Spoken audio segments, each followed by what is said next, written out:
Hello student, हम पढ़ रहे हैं बायोलॉजी का chapter number 3 human reproduction in 12th class. आज का हमारा टॉपिक है प्रेगनेंसी एंड एम्ब्रियोनिक डेवलपमेंट। इसके बाद हम फिर पढ़ेंगे पार्चुरेशन एंड लैक्टेशन, और इतना इसके बाद हम लोग क्या करेंगे, चैप्टर को कंप्लीट करेंगे।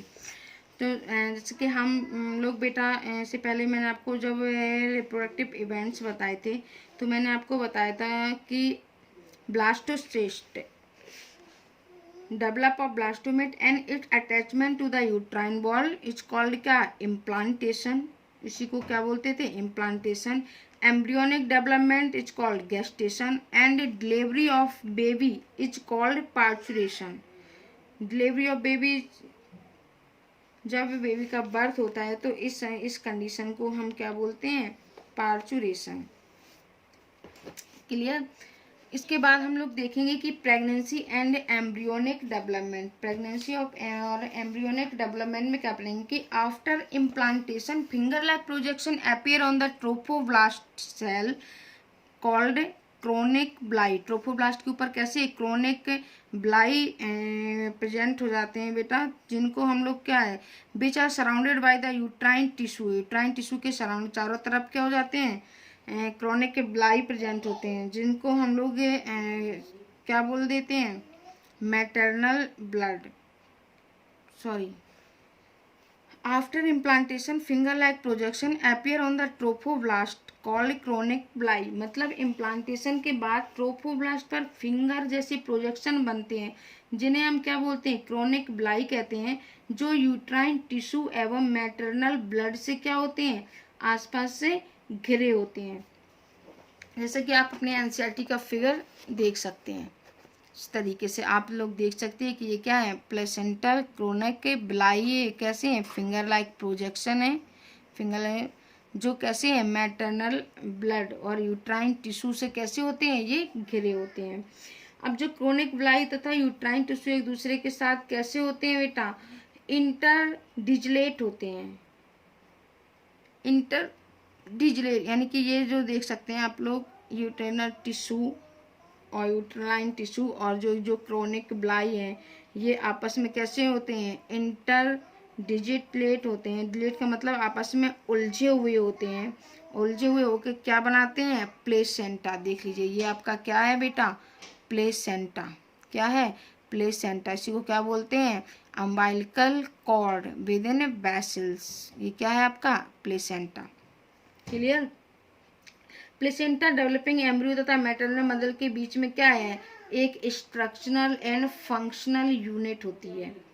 Placenta developing embryo and maternal body के बीच में क्या है, एक स्ट्रक्चरल एंड फंक्शनल क्या होती है, यूनिट होती है।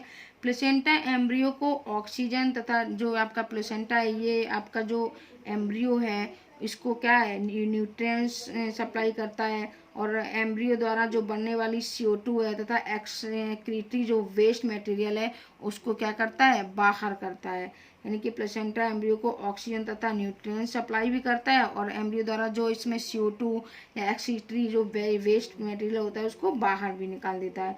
प्लेसेंटा एक अम्बाइकल कॉर्ड के द्वारा क्या होता है, कनेक्ट रहता है जो सब्सटेंसेस को यानी कि एम्ब्रियो को क्या करता है, पास तथा दूर ले जाने। जब ये मूवमेंट करता है तो एम्ब्रियो को इससे सब्सटेंस के क्या, पास और दूर ले जाने में क्या करता है, हेल्प करता है।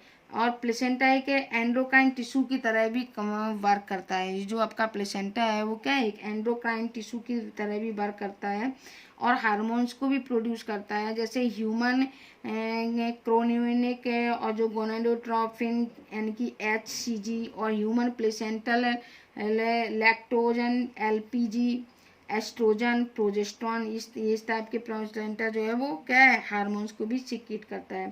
प्रेगनेंसी के लेटर स्टेज में ओवरी के द्वारा एक रिलैक्सिन नाम का हार्मोन्स भी क्या होता है, सिक्रीट होता है। याद रखें जो HCG और जो LPL है तथा ये रिलैक्सिन केवल प्रेगनेंसी के दौरान, यानी कि ये दोनों जो हार्मोन्स है वो केवल प्रेगनेंसी के दौरान ही प्रोड्यूस होते हैं। प्रेगनेंसी के दौरान माँ के जो ब्लड में estrogen, progesterone, cortisol, prolactin, thyroxine जैसे हार्मोन्स की भी मात्रा कैसी होती है, कई गुना बढ़ जाती है। यानी कि हमेशा जो एस्ट्रोजन, प्रोजेस्टेरोन, कॉर्टिसोल, जो प्रोलैक्टिन, जो थायरोक्सिन हार्मोन्स रिलीज होते हैं बॉडी में, उससे कई गुना बढ़ जाते हैं। कब? ड्यूरिंग प्रेगनेंसी के टाइम पे। और इन हार्मोन्स का इंक्रीज होना फीटल ग्रोथ और माँ में जो मेटाबॉलिक चेंजेज आते हैं तथा प्रेगनेंसी को मेंटेन करने के लिए कैसे होते हैं? नेसेसरी होते हैं, आवश्यक होते हैं ये हार्मोन्स। और इम्प्लांटेशन के तुरंत बाद जो इनर सेल मास, मैंने आपको बताया था कि एक क्या थी आपकी? आउटर ट्रोपोब्लास्ट, दूसरी कौन सी थी? Inner cell mass cell. जो इम्प्लांटेशन के तुरंत बाद जो इनर मास सेल थी, जो एम्ब्रियो को डिफ्रेंशिएट होकर एक्टोडर्म यानी कि आउटर लेयर, एंडोडर्म क्या थी? इनर लेयर बनाती है। एम्ब्रियो की क्या? आउटर एंड इनर लेयर को बनाती है। ये आप देख सकते हैं, ये क्या है आपकी? यूट्राइन कैविटी है। ये क्या है? एम्ब्रियो है। प्लग ऑफ क्या है? Mucus in cervix. इसके बाद में जो इस एक्टोडर्म तथा बेटा एक्टोडर्म एंड एंडोडर्म के जो बीच में एक लेयर और बन जाती है जिसको हम लोग बोलते हैं मीजोडर्म। क्या बोलते हैं? मीजोडर्म। ये तीनों लेयर एडल्ट में सभी टिश्यू और ऑर्गन का क्या करती हैं? फॉर्मेशन करती हैं। और मैं अगर बताती हूँ कि जो इनर सेल मॉस में जो स्टेम सेल्स पाई जाती हैं जिनमें सभी टिश्यू तथा ऑर्गन के बनाने की क्या होती है? क्षमता होती है। स्टेम सेल्स तो आप जानते हो डिवाइडिंग सेल्स होती हैं। और ह्यूमंस में प्रेगनेंसी कितने मंथ की कितनी होती है? 9 मंथ की। ह्यूमंस की अगर मैं बात करूं तो ह्यूमंस में जो प्रेगनेंसी का जो ड्यूरेशन होता है, जो टाइम पीरियड होता है, वो 9 मंथ होता है। अगर मैं वहीं डॉग की बात करूं तो डॉग में 58 से 65 डे की प्रेगनेंसी का ड्यूरेशन होता है। कैट में 9 से 10 वीक का प्रेगनेंसी ड्यूरेशन होता है। एलिफेंट में 18 से 22 मंथ का प्रेगनेंसी ड्यूरेशन होता है। ये आपके एनसीईआरटी में भी बेटा दिए हुए हैं। और ह्यूमन बींग्स में 1 मंथ प्रेगनेंसी के बाद एम्ब्रियो का क्या? ह्यूमन बींग्स में प्रेगनेंसी का जैसे 1 मंथ कंप्लीट होता है वैसे एम्ब्रियो का क्या बन जाता है? हार्ट बन जाता है। स्टेथोस्कोप से अगर हार्ट बीट को सुनकर ग्रोइंग फीटस को क्या है? फर्स्ट साइन को ही हम लोग नोटिस कर लेते हैं कि फीटस की हार्ट बीट चल रही है या नहीं। प्रेगनेंसी के 2nd मंथ के अंत में फीटस के क्या बन जाते हैं? लिम्स तथा डिजिट। क्या बन जाते हैं? लिम्स और डिजिट्स बन जाते हैं।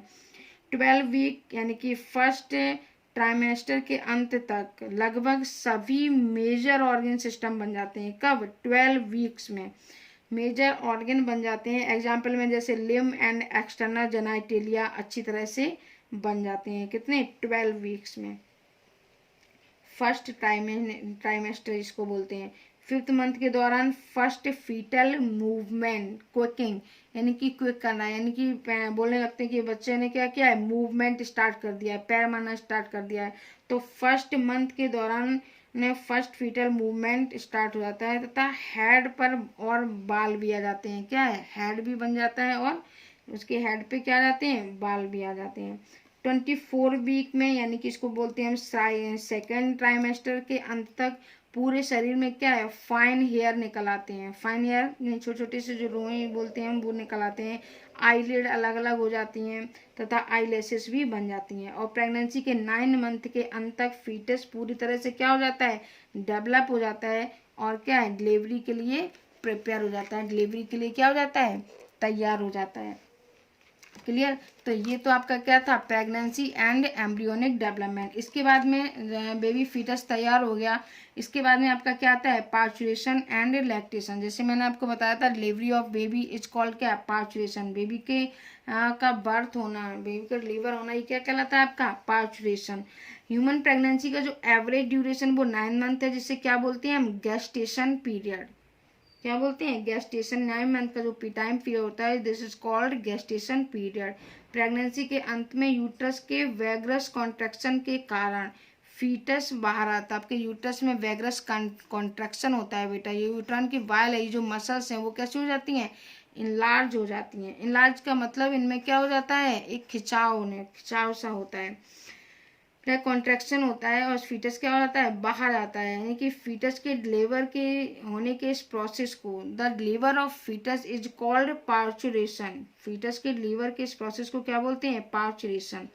पार्चुरेशन एक कॉम्प्लेक्स न्यूरो एंडोक्राइन मैकेनिज्म द्वारा क्या होता है? इंड्यूस होता है। पार्चुरेशन के लिए सिग्नल्स फुली डेवलप फीटस तथा प्लेसेंटा से उत्पन्न होते हैं। ये सिग्नल्स मिड यूट्राइन कॉन्ट्रैक्शन को इंड्यूस करते हैं, जिन्हें हम लोग क्या बोलते हैं, फीटस इजेक्शन रिफ्लेक्स भी बोलते हैं। यह रिफ्लेक्स मैटरनल पिट्यूटरी से ऑक्सीटोसिन के रिलीज को ट्रिगर करता है। जब ये कॉन्ट्रैक्शन यूट्रस में बेटा स्टार्ट होता है तो आपके पिट्यूटरी ग्लैंड यानी कि आपके, हम लोग बोल सकते हैं कि मैटरनल पिट्यूटरी से क्या है, ऑक्सीटोसिन नाम का एक, जो आपने 11th में भी पढ़ा था, का हार्मोन्स क्या होता है, रिलीज होने लगता है, जो क्या है, कॉन्स्टिट्यूशन यानी कि पेन को इंक्रीज करता है। यानी कि ऑक्सीटोसिन यूट्राइन मसल पर वर्क करता है, जिसके कारण तेजी से यूट्राइन में क्या है, कॉन्ट्रैक्शन होने लगता है। कॉन्ट्रैक्शन मतलब पेन होने लगता है। ये कॉन्ट्रैक्शन पुनः ऑक्सीटोसिन के सिक्रीशन को भी क्या करता है, स्टिमुलेट कर देता है। और यूट्राइन कॉन्ट्रैक्शन तथा ऑक्सीटोसिन सिक्रीशन के बीच में लगातार स्टिमुलेटरी रिफ्लेक्स के कारण यह कॉन्ट्रैक्शन क्या है, धीरे धीरे तेज होता जाता है, जिससे फीटस बर्थ कैनाल द्वारा यूट्रस से क्या है, बाहर आ जाता है। फीटस के जन्म के तुरंत बाद प्लेसेंटा भी यूट्रस से क्या होता है, बाहर आ जाता है। प्रेगनेंसी के दौरान मेमरी ग्लैंड्स में डिफ्रेंशिएशन होता है तथा प्रेगनेंसी के अंत में इनसे क्या होने लगता है, मिल्क प्रोड्यूस होने लगता है, जिसे हम क्या बोलते हैं, लैक्टेशन। यानी कि during pregnancy mammary gland are differentiated and pregnancy and क्या है, produce milk. This condition is called क्या, lactation period. This time period is called क्या, लैक्टेशन टाइम पीरियड। इसके बाद में बेटा जो मदर मिल्क होता है, न्यू बॉर्न बच्चे की फीडिंग में भी क्या करता है, हेल्प करता है। और लैक्टेशन के शुरुआती दिनों तक निकलने वाले मिल्क को क्या बोलते हैं, कोलेस्ट्रम बोलते हैं। इसलिए बोला जाता है कि फीटस को मदर का फर्स्ट मिल्क यानी कि फर्स्ट टाइम मिल्क, जो भी बेबी है वो जब मिल्क का सिक्रीशन फर्स्ट टाइम करता है तो उसमें जो कोलेस्ट्रम होता है वो बहुत ज़्यादा अमाउंट में होता है। और कोलेस्ट्रम में अच्छी खासी क्या होती है बेटा, एंटीबॉडी होती हैं, जो बेबी को क्या बनाती हैं, स्ट्रांग बनाती हैं और बैक्टीरिया वायरस से क्या करती हैं, बचाती हैं। कोलेस्ट्रम में कई प्रकार की एंटीबॉडीज होती हैं जो न्यू बॉर्न बेबी में क्या है, रेजिस्टेंस को प्रोड्यूस करती हैं, विकसित करने में क्या है, बहुत ज़्यादा जरूरी होती है। इसलिए मदर का फर्स्ट फीटस का जो मिल्क है वो क्या है, देना बहुत ही कैसा इंपॉर्टेंट होता है, जरूरी होता है। एक हेल्दी बेबी बनाने के लिए डॉक्टर क्या करते हैं, इन्फेंट के शुरुआती पीरियड में ब्रेस्ट फीडिंग की क्या देते हैं, सलाह देते हैं। तो ये आपका क्या था, ह्यूमन रिप्रोडक्शन आपका कंप्लीट हो गया। अब आपके 3 चैप्टर कंप्लीट हो गए हैं बेटा, 1 चैप्टर आपका बचा है। इस चैप्टर को भी हम जल्दी से कंप्लीट कर लेंगे। आपकी क्लास में 10 जून तक लूँगी बेटा, 10 जून के मैं ताकि से उससे पहले अगर आपका सिलेबस कंप्लीट हो जाता है तो आपको हॉलीडे होमवर्क मैं आपको डेली रिपीट कर रही हूँ, बता रही हूँ कि आपको क्या क्या करना है। आपको हॉलीडे होमवर्क में आपको सारे क्वेश्चंस लगाने हैं पीछे की एनसीईआरटी के, और आपको एनसीईआरटी भी अच्छे से पढ़नी है। एनसीईआरटी में जो भी डाउट है आप मुझसे पूछ सकते हो। पूछने के साथ साथ आपको डिफ़िकल्ट मीनिंग भी आपको करने, क्योंकि आपको बहुत प्रॉब्लम आती है मीनिंग देखने में। और इसके बाद में आपको क्या करना है कि आपको नोट्स कंपनी के एनसीईआरटी की बुक से अपने आप जितने भी टॉपिक मैंने आपको एक्सप्लेन किए हैं, आपको खुद से अपने क्या करने हैं, नोट्स प्रिपेयर करने हैं। ताकि नोट्स प्रिपेयर आप करेंगे तो इससे आपको लर्न भी जल्दी से हो जाएगा, और आप लोगों को लर्न करने के साथ साथ लिखने की भी क्या हो जाएगी, प्रैक्टिस हो जाएगी, जो आप लोगों की बिल्कुल भी नहीं है। Okay, thank you.